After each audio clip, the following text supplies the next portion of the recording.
कल 5 नवंबर कार्तिक मास की पूर्णिमा है। इसे त्रिपुरारी पूर्णिमा और देव दीपावली भी कहते हैं। मान्यता है कि इसी तिथि पर भगवान शिव ने असुर तारकासुर के 3 पुत्रों तर्काक्ष, कमलाक्ष और विद्युन्माली का वध किया था। इन तीनों असुरों को ही त्रिपुरासुर कहा जाता है। त्रिपुरासुर का वध कार्तिक पूर्णिमा पर हुआ था। इस कारण ये तिथि त्रिपुरारी पूर्णिमा कहलाती है। उज्जैन के ज्योतिषाचार्य मनीष शर्मा के अनुसार पौराणिक प्रसंग है कि कार्तिकेय स्वामी ने तारकासुर का वध कर दिया था। इसके बाद तारकासुर के तीनों पुत्र अपने पिता की मृत्यु का बदला देवताओं से लेना चाहते थे। इसके लिए तीनों ने ब्रह्मा जी को प्रसन्न करने के लिए कठोर तपस्या करनी शुरू कर दी। उनकी तपस्या से प्रसन्न होकर ब्रह्मा जी प्रकट हुए और तीनों से वरदान मांगने के लिए कहा। तीनों असुरों ने अमरता का वरदान मांगा, लेकिन ब्रह्मा जी ने ये वरदान देने से मना कर दिया। ब्रह्मा जी ने कहा कि जिसने जन्म लिया है उसकी मृत्यु अवश्य होगी। ऐसा वरदान देना सृष्टि के नियमों के विरुद्ध है। इसके बाद तीनों असुरों ने सोच विचार करके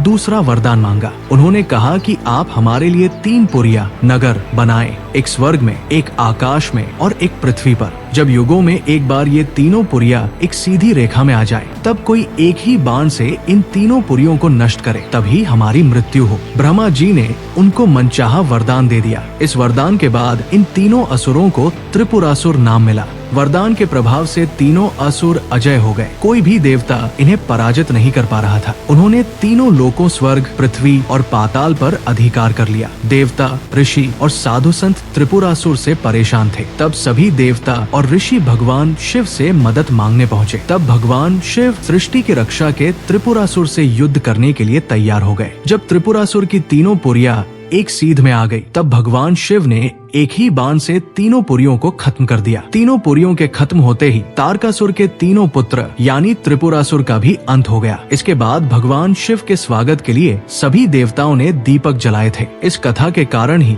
भगवान शिव को त्रिपुरारी भी कहा जाता है। मान्यता है कि जिस दिन ये घटना हुई उस दिन कार्तिक पूर्णिमा तिथि थी। कार्तिक पूर्णिमा पर करे ये शुभ काम। कार्तिक मास का नाम भगवान शिव के पुत्र कार्तिकेय स्वामी के नाम पर रखा गया है। इसलिए इस पूर्णिमा को कार्तिकेय स्वामी की विशेष पूजा जरूर करें। पूजा की शुरुआत में प्रथम पूज्य भगवान गणेश का पूजन करें। इसके बाद कार्तिकेय स्वामी का जल, दूध और पंचामृत से अभिषेक करें। मौसमी फल और मिठाई का भोग लगाएं, दीपक जलाएं, धूप अर्पित करें और श्री स्कंदाय नमः मंत्र का जप करें। स्कंद कार्तिकेय स्वामी का ही एक नाम है। पूर्णिमा पर भगवान शिव की भी विशेष पूजा करें। शिवलिंग पर जल, दूध और पंचामृत अर्पित करें। बिल्व पत्र, धतूरा, आंकड़े के फूल, चंदन और हार फूल से शिवलिंग का श्रृंगार करें। मीठा भोग चढ़ाएं, भगवान शिव की आरती करें और नमः शिवाय मंत्र का जप करें। पूर्णिमा तिथि पर भगवान विष्णु और देवी लक्ष्मी की भी पूजा करनी चाहिए। इस दिन भगवान विष्णु का दक्षिणावर्ती शंख से अभिषेक करें और नमो भगवते वासुदेवाय मंत्र का जप करें। पूजा में शंख, कमल और तुलसी जरूर रखें। तुलसी के पत्तों के साथ खीर का भोग लगाएं। इस दिन सत्यनारायण भगवान की कथा भी पढ़नी सुननी चाहिए। सत्यनारायण भी श्रीहरि का ही एक स्वरूप है। ये स्वरूप जीवन में सत्य को अपनाने का संदेश देता है। कार्तिक पूर्णिमा के दिन पवित्र नदियों गंगा, यमुना, नर्मदा, गोदावरी, शिप्रा या किसी भी पवित्र जलाशय में स्नान कर सकते हैं। स्नान के बाद नदी किनारे दान करें। सूर्यास्त के बाद